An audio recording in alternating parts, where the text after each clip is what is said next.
दोस्तों finally dream 11 era का हुआ अंत। जी हाँ दोस्तों, ऑनलाइन गैम्बलिंग भारत में हुआ बैन। दोस्तों मोदी सरकार ने आखिर गैम्बलिंग साइट को क्यों बंद किया, आखिर में इसके पीछे कारण क्या थे जिसके चलते मोदी सरकार को इतना बड़ा फैसला लेना पड़ा। जी हाँ दोस्तों, इसी के बारे में डिटेल में जानेंगे। क्या कभी ड्रीम 11 फिर से इंडिया में लीगल हो पाएगा या नहीं हो पाएगा? क्या आप कभी पोकरबाजी या जितने भी रमी सर्कल है ये गेम माई 11 सर्कल हो गया, ड्रीम 11 हो गया, या फिर कोई भी ऑनलाइन गैम्बलिंग जिसमें पैसा से रिलेटेड होगा, क्या आप खेल पाएंगे? डिटेल में जानेंगे, वीडियो को अंत तक देखना। मैं नीरज सिंह चौहान और आप देख रहे हैं क्रिक रिपोर्टर।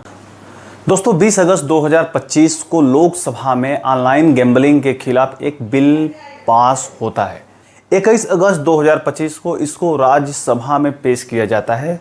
राज्यसभा में भी क्या होता है, पास हो जाता है और लास्टली बचता है राष्ट्रपति का मंजूरी। जी हाँ दोस्तों, 22 अगस्त 2025 को वहाँ से भी राष्ट्रपति से भी पास कर दिया जाता है।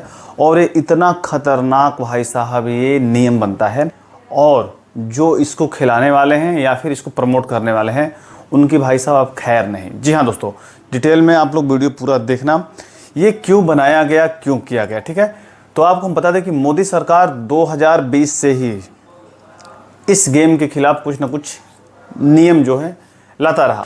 दोस्तों अश्विनी वैभव का मैं एक आज तक पे एक रिपोर्ट देख रहा था, उन्होंने डायरेक्टली कहा कि मैं पिछले कुछ साल से इसको बैन करने के लिए और इसको कंट्रोल करने के लिए भाई साहब तमाम नियम लगाते रहे, लेकिन ये भाई साहब रुकने का नाम नहीं ले रहा था। जैसे आपने सुना होगा, सबसे पहले टीडीएस आया था। ठीक है, टीडीएस आया, टीडीएस लाने के पीछे यही कहानी था कि टीडीएस आया तो शायद कुछ खेलना कम हो जाएगा, लेकिन उससे भी कोई डिस्टर्बेंस ऑनलाइन गैम्बलिंग पे, जैसे ड्रीम 11, माई सर्कल 11, जितने भी और ऑनलाइन गैम्बलिंग थे उस पर रुका नहीं।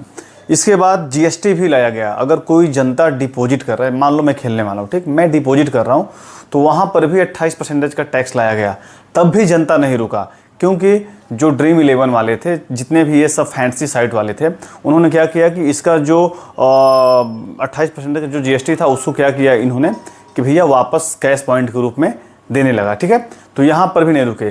तब जाके अंतिम जो निर्णय लिया गया कि भाई साहब डायरेक्टली जहाँ पे कैश डिपॉजिट और विड्रॉ वाला कहानी होगा जिस गेम में, जो ऑनलाइन गैम्बलिंग मतलब वो गेम जिसमें पैसे का आदान प्रदान होता हो, मतलब पैसा हम डिपॉजिट करके विड्रॉ करते हैं, वो वाली गेम्स बंद हुए हैं। अब ये नहीं कि फ्री फायर बंद हुआ है, ये नहीं कि ई स्पोर्ट बंद हुआ है। ई स्पोर्ट को बल्कि गवर्नमेंट जो है और बढ़ावा देने के लिए बोल रहा है, और जितने भी ये सब फ्री फायर पबजी है इन सबको बढ़ावा देने के लिए गवर्नमेंट ने कहा है बंद हुआ है। जहाँ पे रियल कैश मनी का आदान प्रदान होता है वही गेम सिर्फ क्या है इंडिया में बैन हुए हैं। और ये दोस्तों पहली बार नहीं हुआ है, आज से कुछ साल पहले कुछ भारत के स्टेट्स जो थे वो पहले ही बैन लगाकर रखा हुआ था। जैसे तमिलनाडु, आंध्र प्रदेश और तेलंगाना जैसे राज्यों में पहले से ही ऑनलाइन गेम जो है भाई साहब, विशेषकर पैसे वाले जो गेम थे जिसमें रियल कैश मनी का आदान प्रदान होता है, वो पहले से ही बैन थे। इसको बैन करने का सबसे पहले मुख्य जो कारण था ये यही था, जो भारत में बैन हुआ है 22 तारीख को, इसका भैया मुख्य कारण ये था कि देश में बहुत सारे जो सुसाइड्स थे, अश्विनी वैभव ने यही बताया है कि बहुत सारे बंदे जो थे अब सुसाइड करने लगे थे।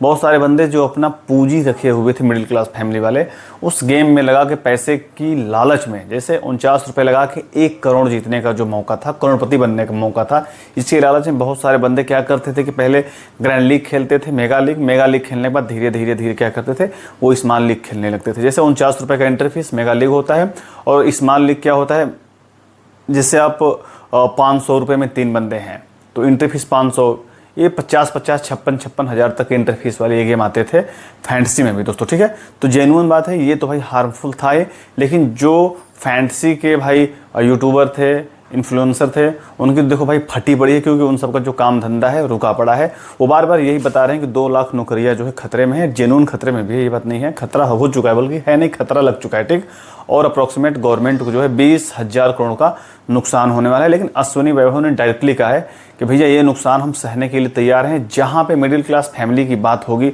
वहाँ पे इस नुकसान को हम सहने के लिए तैयार हैं। देश में हमारे युवाओं से बड़ा पैसा नहीं हो सकता है। दोस्तों, राष्ट्रपति की मंजूरी मिलने के बाद ऑनलाइन गेमिंग बिल बना कानून। उल्लंघन होने पर इतने साल की सजा हो सकती है। भैया कितने साल की सजा हो सकती है, इसके बारे में हम डिटेल में आपको बताने जा रहे हैं। दोस्तों, इस कानून के तहत कौन कौन से ऐसे बंदे हैं कि जो इसके रडार में रहेंगे। जी हाँ, जैसे मान लो कि मैं कोई एक गैम्बलिंग साइट चलाता हूँ, तो मुझे इस पर सजा हो सकती है। जो इसको विज्ञापन देगा, जो इसको भाई एडवर्टीजमेंट करेगा, उसको सजा हो सकता है। और जो इसको फाइनेंशियली सपोर्ट करेगा, उसको भी सजा हो सकता है। अब दोस्तों, जो इस गेम को चलाएगा, गैम्बलिंग जो रियल कैश मनी वाला गैम्बलिंग है, उसको जो चलाएगा, उसको 3 साल तक की जेल प्लस 1 करोड़ रुपए का जुर्माना। विज्ञापन देने वालों को जो विज्ञापन देगा, ठीक है, उसको भैया 2 साल तक की सजा प्लस 50 लाख रुपए तक का जुर्माना हो सकता है। पैसे से जुड़े लेन देन पर 3 साल तक की सजा और 50 लाख रुपए तक का जुर्माना हो सकता है। और बार बार दोस्तों, जो अपराध करेगा, एक बार समझाने के बाद भी नहीं समझेगा, समझाने का मतलब कि जो सजा होने के बाद फिर भी अगर वो नहीं मान रहा है, तो 5 साल तक की जेल की सजा और 2 करोड़ रुपए का जुर्माना भरना होगा। मतलब ये नियम भाई साहब बहुत ही ज़्यादा स्ट्रिक्ट है। इसमें कोई बेल वेल का टेंशन नहीं है। एक बार जेल गए तो आराम से 3 साल, जो भी आप पे लगाए, 3 साल, 2 साल या 5 साल, उसको आपको पूरा उस जेल में ही भैया बिता के आना पड़ेगा। ठीक है। अब दोस्तों, ड्रीम 11 फैंटेसी कंपनियां क्या कर सकती है, इसके बारे में हम बात कर लेते हैं। दोस्तों, अब ड्रीम 11 और फैंटेसी की जितनी भी कंपनियां हैं, माई 11 सर्कल हो गया, विजन 11 हो गया, माई मास्टर 11 हो गया, ये सभी क्या करने वाले हैं, सुप्रीम कोर्ट का दरवाजा खटखटा सकती हैं। जी हाँ दोस्तों, खटखटा सकती हैं। तो देखते हैं क्या हो रहा है आगे। ड्रीम 11 कंपनी और सुप्रीम कोर्ट में क्या बात विवाद होता है आगे चल के, ये तो भाई न्यूज में आएगा, तो जैसे उसको कवर किया जाएगा। दोस्तों, बस वीडियो में इतना ही। Thank you, bye.